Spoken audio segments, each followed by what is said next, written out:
stabilization. They're not pulling traction. All they're doing is putting their hand basically on the part that's broken and holding it. You know, they're holding it so it's not moving around. That's manual stabilization. So they're holding it in place. At that time, you're taking this and you're measuring it, and you want to measure from right here. If they got pants on like I do, you can go from the bottom of the pocket. If they're sagging their drawers, you're going to have to feel for that butt cheek and go right below the butt cheek.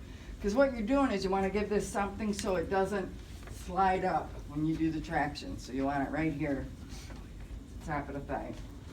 So once you've got it measured and everything, you go ahead and put your ankle strap on. Now you can, the person who's doing traction could even put the ankle strap on, because sometimes they use that to do the traction. But either way, once you've got it, I want you to look at these straps and make sure before you guys use this that they're all in the right place. It tells you 1, 2, 3, 4. It tells you how to do it, which one goes where. It tells you right on here. Position this strap just above the ankle, normally over the lock collars, okay? Position this strap just below the knee. The next one's gonna say position this strap just above the knee. And then the other one's gonna tell you up by the thigh. Sometimes there is not room for all of these straps on your patient, because you cannot put a strap over the brake and you cannot put a strap over the knee.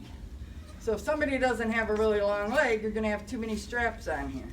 We don't worry about it. We omit a strap. We don't use it. Leave it underneath and just use the top strap that connects it to the patient. Skip a strap, then go to the one above the knee, below the knee, and the one at the ankle.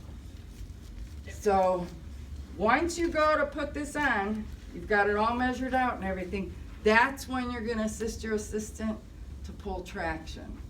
Once they've pulled traction, you're gonna go ahead and slide it under your patient. You're gonna go ahead and hook it to the strap, the D-ring on the strap, and then you're going to crank it to the point where your patient says it feels better. They're the one that's gonna tell you enough that it feels better now, because it will feel better.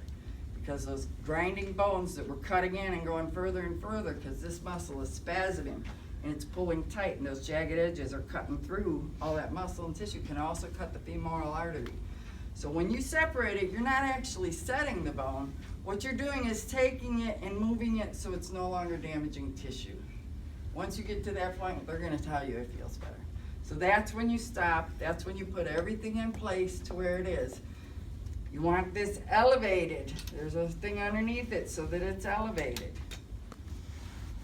You look, check everything. Now once again, you're gonna wanna check the capillary refill and pulses. You don't have them push and pull on your hand because their leg's broken. You just wanna check those two. And check their vital signs. When you get them on your longboard, you may have to make adjustments when you have them on your cot and your longboard. Some ambulances, the cots are right by the back doors. If this is sticking out past the back doors and you go to shut it, you're gonna smack that thing and cause a lot of pain. You may have to put your cot in backwards. So you have to think about these things, what you're doing. If you're on a crazy call where there's lots of injuries, you might wanna stick a little flag on the end of it so people see where the end of it is, that it's